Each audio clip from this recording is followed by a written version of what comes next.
కూడా మాట్లాడించాం. ఒకసారి మాట్లాడించే ప్రయత్నం చేద్దాం. చిన్న ఏం జరుగుతుంది?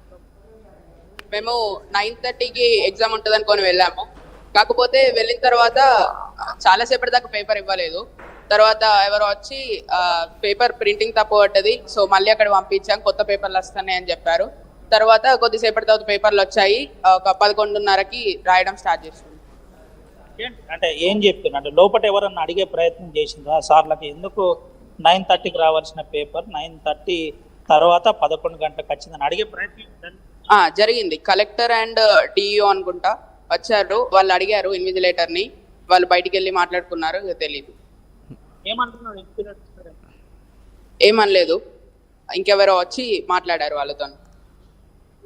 ఇది పరిస్థితి. ఒకసారి పిల్లల తల్లిదండ్రులు కూడా ఉన్నారు, మాట్లాడుతున్నారు. ఏం జరిగింది? 9:30కి లోపలికి వెళ్ళిండు పిల్లలు, 12:30కి అయిపోతుందని చెప్పారు. మేము గేటు బయటనే ఉన్నాము.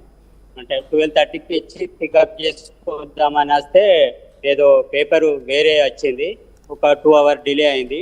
2:30 తర్వాత రమ్మని చెప్పారు.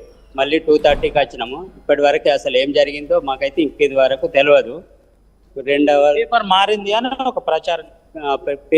ఒక పేపర్కు బదులు వేరే పేపర్ వచ్చింది.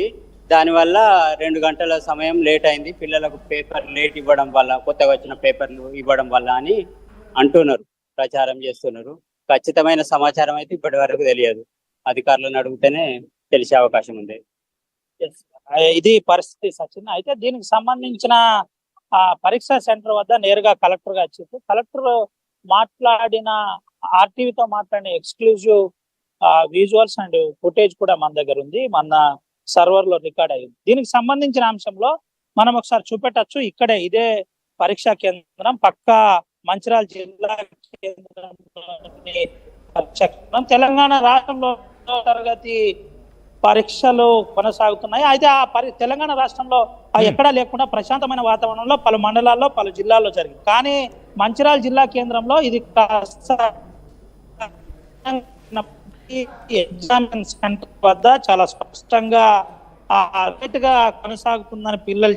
అయితే నేరుగా కలెక్టరే ఎగ్జామినేషన్ సెంటర్ కాడికి చేరుకున్నారు. చేరుకున్న తర్వాత కొంతమంది పిల్లలను పట్టుకొని నేరుగా బయటకు వచ్చిన పరిస్థితి. బయటకు వచ్చేసి చాలా స్పష్టంగా ఆ పిల్లలతో, మీడియాతో మాట్లాడించే ప్రయత్నం కలెక్టర్ చేశారు. కలెక్టర్ చేసి ఏం జరిగిందో మీరు చెప్పండి అంటూ పిల్లలతో చెప్పే ప్రయత్నం జిల్లా కలెక్టర్ కుమార్ దీపక్ చేసిన పరిస్థితి. అయితే తను నేరుగా ఆ పిల్లలు